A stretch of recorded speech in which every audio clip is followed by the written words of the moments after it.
Berikutnya kita lanjutkan kepada di sini tertera di jadwal di London itu adalah pemaparan dari bidang penguatan pengawasan yang akan disampaikan oleh Bapak Dr. Dailybas. Pada Bapak Dr. Dailybas, kami silakan, mangga Bapak. Ya, siap. Terima kasih Pak Danang. Yang kami hormati Pak Dekan, Pak Wakil Dekan, Wakil Dekan 1, Wakil Dekan 2, Ibu Karyangisi, Pak Eman, semuanya yang kami cintai, para dosen-dosen, penggiat di BPK di Universitas Singapura Bangsa, khususnya Fakultas Ekonomi, Perekonomian. Izin Pak, ke saya Pak, saya Pak. Mangga Pak, langsung share screen aja udah bisa Pak. Oh iya, saya share screen Pak ya, siap.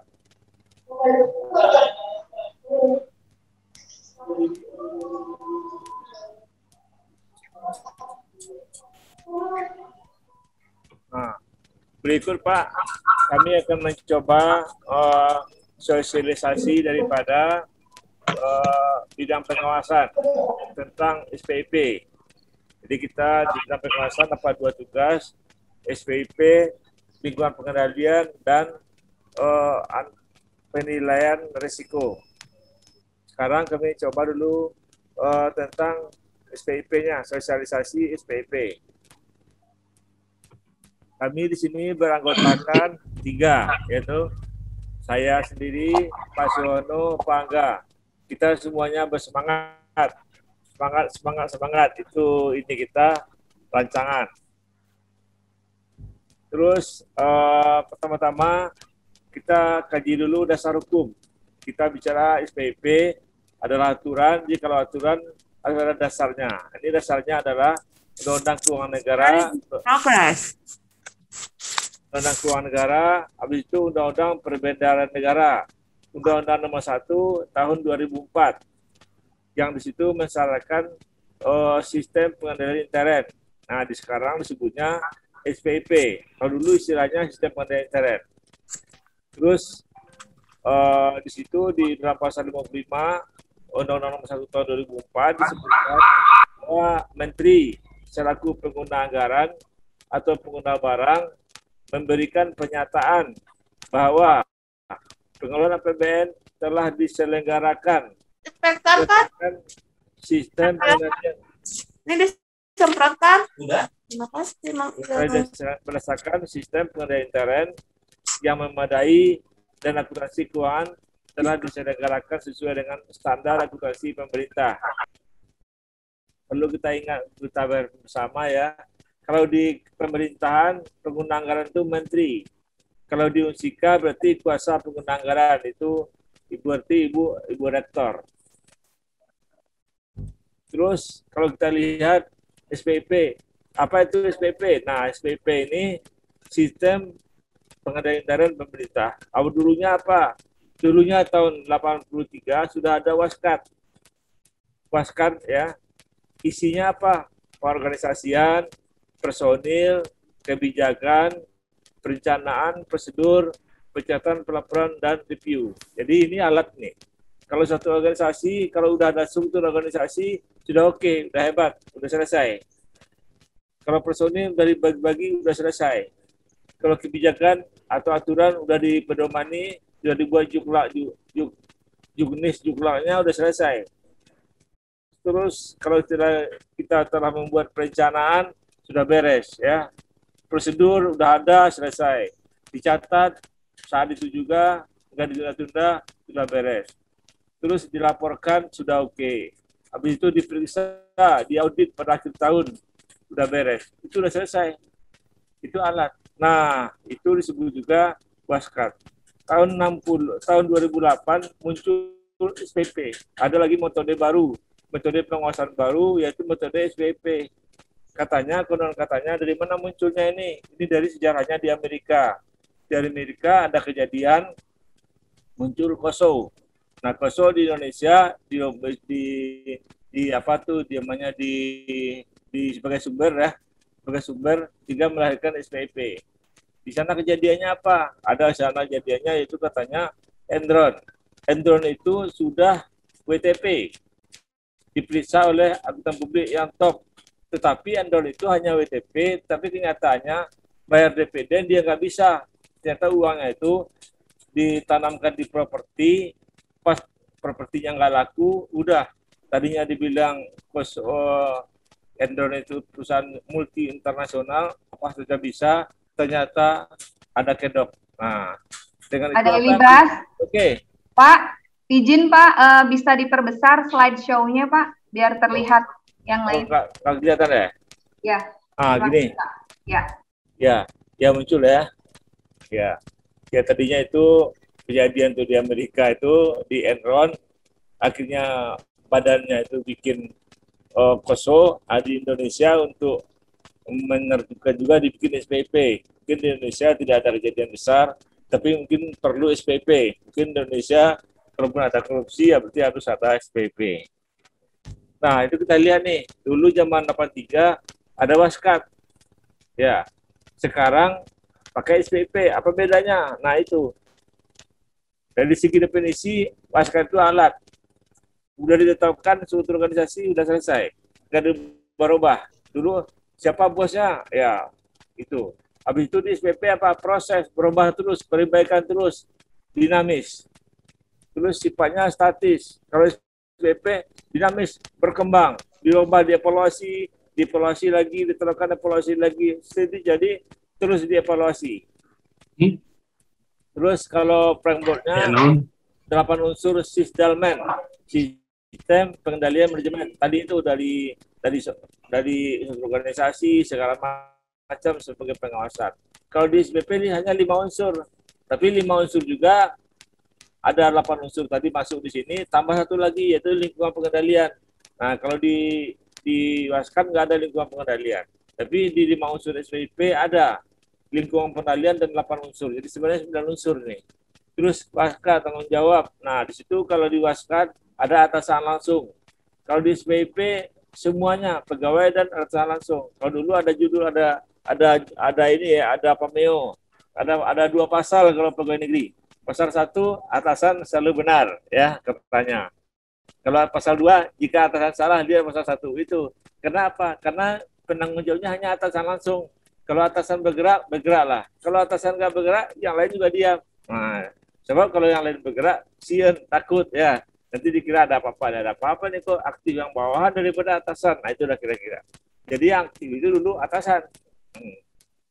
Keberadaan dulu berdiri sendiri. Kalau aturannya aturan, nggak boleh dirubah-rubah.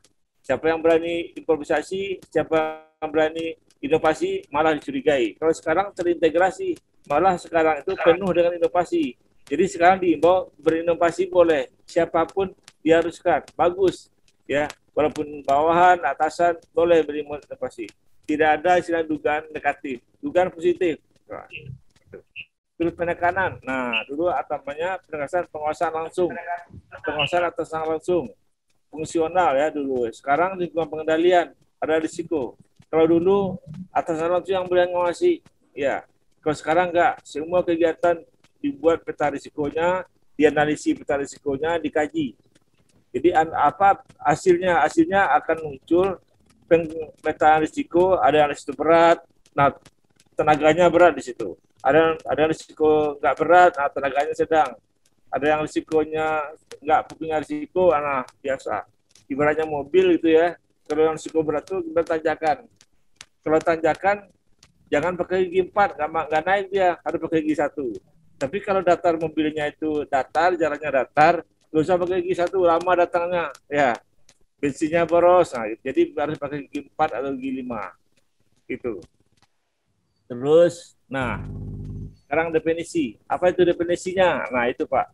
Jadi sistem pengendalian intern adalah proses yang integral pada tindakan dan kegiatan yang dilakukan secara terus-menerus. Jadi di sini proses Pak, bukan alat. Jadi berkembang terus. Nah, oleh pimpinan dan seluruh pegawai. Jadi pimpinan semua, pegawai juga semua. Tidak hanya pimpinan. Ya, tidak juga cukup pegawai. Pegawai kan nggak mungkin. Pimpinan aja enggak. Jadi semuanya bergerak untuk memberikan keyakinan memadai atas tercapainya tujuan organisasi melalui kegiatan yang efektif. Nah, ini tujuan SPP nih. Kegiatan itu efektif, efisien. Efektif apa? Ibaratnya kita bangun gedung. Setelah dibangun, gedung itu dipakai, digunakan. Tidak disuruh nganggur aja. Ya, kalau nganggur aja berarti tidak efektif. Nah, habis itu efisien. Apa itu efisien? Jadi kalau kita keluar duit, harus ada outputnya. Jangan kita udah keluar duit, segala macam, hanya separuh keluar duit anggarannya, outputnya nggak ada. Itu namanya nggak efisien. Harus setelah itu keandalan pelaporan keuangan. Andal apa nih? Sesuai dengan SAP. Kalau perusahaan sesuai dengan SAK, standar akuntansi keuangan. Kalau pemerintah sesuai dengan standar akuntansi pemerintah. Terus pengamanan aset negara. Aset diaman, aset itu haraman. Ada dua, secara administratif, secara fisik. Secara administratif tentunya di sertifikat. Ada surat-suratnya.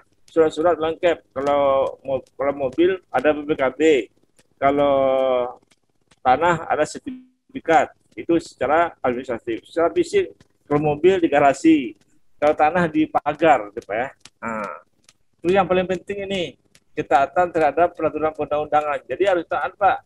Bahaya ini. Kalaupun kita udah bagus, CPP-nya udah level 5, segala macam, laporan keuangan sudah WTP, tapi kalau kejadian tangkap tangan oleh KPK, luntur semua. Yang tadinya udah level 5 dianggap 0. Tadinya WTP dianggap disclaimer. Ini yang penting nih. Jadi ujung-ujungnya harus ketat. Harus tidak ada tangkap tangan. Harus bersih ya. Jadi walaupun administrasinya bagus, tapi kalau perilakunya softnya tangkap tangan habis semua. Ini SPIP, Pak. Nah, ini tadi tuh gambaran tadi. Jadi SPIP tadi tujuannya dan alatnya ya. Tujuannya alatnya. Terus tujuannya itu apa? Di atas efisiensi, efektivitas, efisiensi operasi, pengamanan aset, pelaporan keuangan, keberadaan.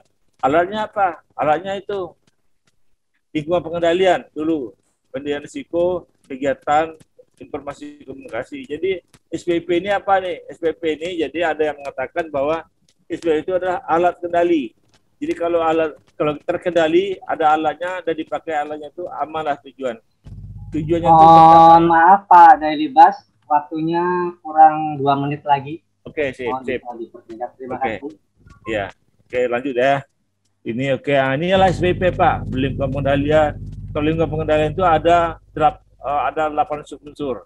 Kami telah menyusun semuanya, sekali-sekalinya sudah ditandatangani oleh Pak Dekan. Terus langkah kedua setelah kita susun, terus kita sosialisasikan. Nah sekarang ini kita sosialisasikan nih. Kita sosialisasikan, habis itu kita laksanakan ya. Habis itu kita penilaian risiko. Ini kita juga udah susun, kita udah membuat peta risiko.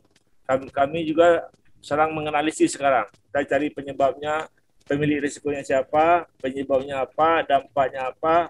Habis itu kita ukur. Nah setelah kita ukur akan kelihatan nanti ini di zona mana. 4 zona kita bagi. Zona merah, tinggi risikonya, harus pertama-tama kita asasi. Zona kuning, tinggi juga, tapi nggak begitu ini. Zona biru, zona hijau. Zona hijau banyak risiko kecil. Ibaratnya jalan itu datar lah. Boleh kecepatan 60, 70, atau 80 atau 100. Tapi kalau zona merah, ibaratnya tanjakan. Jangan sampai ditanjakan kita kecepatannya 100. Nanti mobil nggak jalan. Terus, nah ini nih, membangun budaya kerja ya. Menggunakan role model. Nah, jadi kalau di SPIP ini ada 2 unsur, Pak. Unsur hard, unsur soft ya. Nah, hard itu apa itu? Cat ibaratnya tertulis, SK segala macam, patah integritas itu hardnya.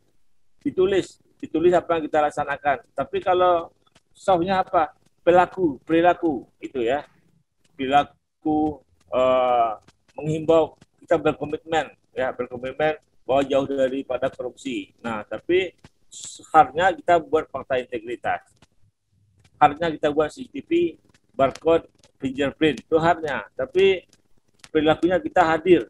Kita selalu ngomong anti korupsi. Terus supervisi setiap atasan langsung. Ya. Nah, jadi atasan langsung itu rajin. Ya. Dia mensupervisi. Jadi dia siap disupervisi, dia juga mensupervisi. Terus atasan memberikan lewat. Nah, melakukan law Mohon enforcement. maaf Bapak, 1 menit lagi Bapak. Ya, oke, satu lagi nih, satu lagi saya. Nah, ini kesimpulannya nih Pak, kesimpulannya nih, kesimpulannya. Nah, ini kesimpulan nih. Jadi, oke, tuh. SPP itu bukan hanya upaya membentuk administratif, tapi juga soft faktor. Apa tuh softnya? Perilaku. Ya. Jadi SPP itu ada tiga ininya Pak, tiga ininya apa tuh? Himbauannya. Pertama apa? Komitmen. Terus teladan pimpinan. Jadi pimpinan itu penting tidak hanya menginstruksi, tapi dia sendiri yang teladan, memberikan contoh. Terus semuanya niatnya baik, mempunyai niat yang baik. Itu oke. Sudah Pak Danang? Ya. Mudah-mudahan salam pikir. Assalamualaikum warahmatullahi wabarakatuh.